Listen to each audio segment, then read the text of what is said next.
Many thanks to ICS for accepting our abstract.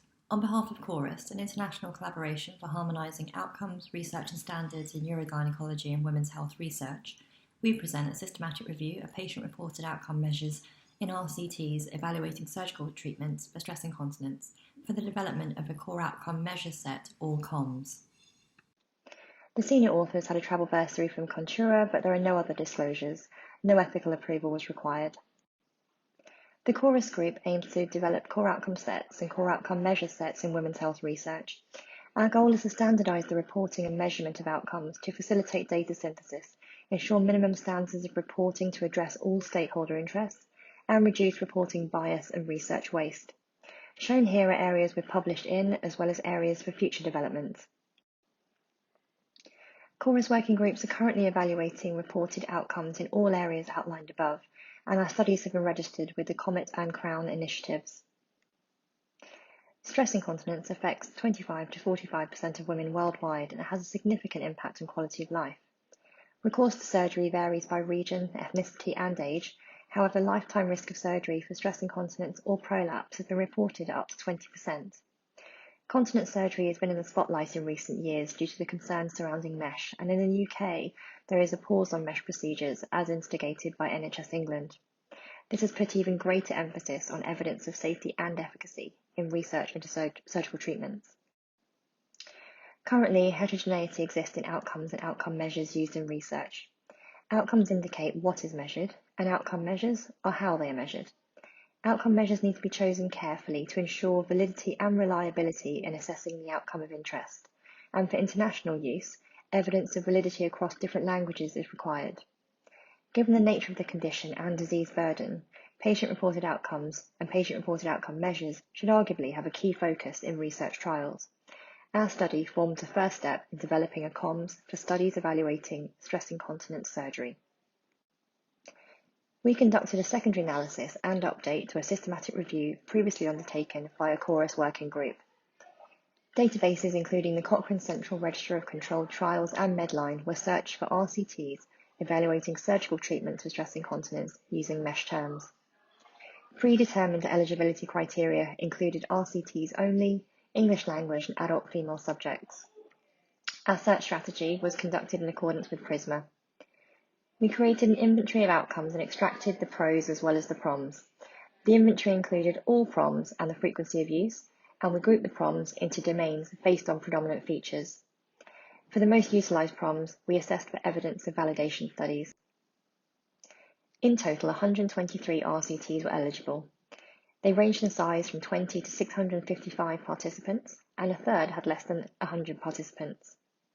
Mean follow-up after surgical intervention was 22 months, with the shortest at 2 months and the longest at 100.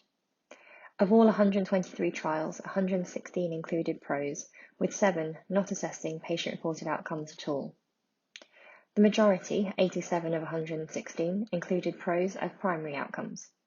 Perhaps unsurprisingly, the most commonly reported primary patient-reported outcome was subjective assessment of cure, and that was in 77% of trials.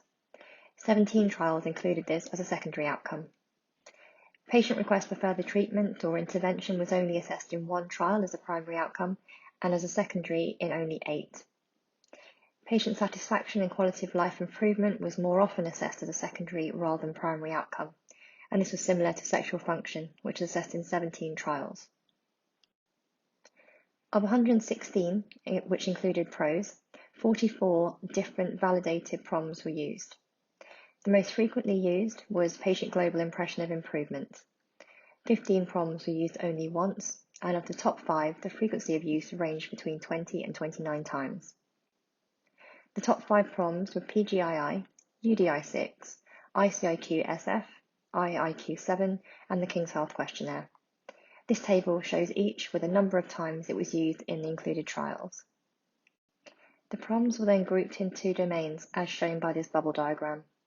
Overlap of the bubbles indicates overlap of themes, but the PROM was finally assigned based on its predominant theme. Generic patient-reported outcome measures were mainly used, and these included PGII and PGIS. Pelvic floor questionnaires such as PFIQ were infrequently used in preference for urinary incontinence specific outcome measures such as UDI6 and IIQ7. The pelvic organ prolapse urinary incontinence sexual questionnaire was always used when sexual function was assessed. Bladder diaries featured quite often, but duration varied from just 2 days up to 14 days.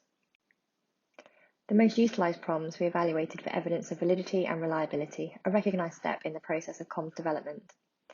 Validity refers to the ability of an instrument to measure what it intends to measure, therefore it should be validated for that specific condition or outcome. Reliability indicates ability to create reproducible results, i.e. the same result when the assessment is repeated. Reliability can be indicated by Cronbach's alpha, a measure of internal consistency. A Cronbach's alpha score over 0.7 generally indicates acceptable reliability.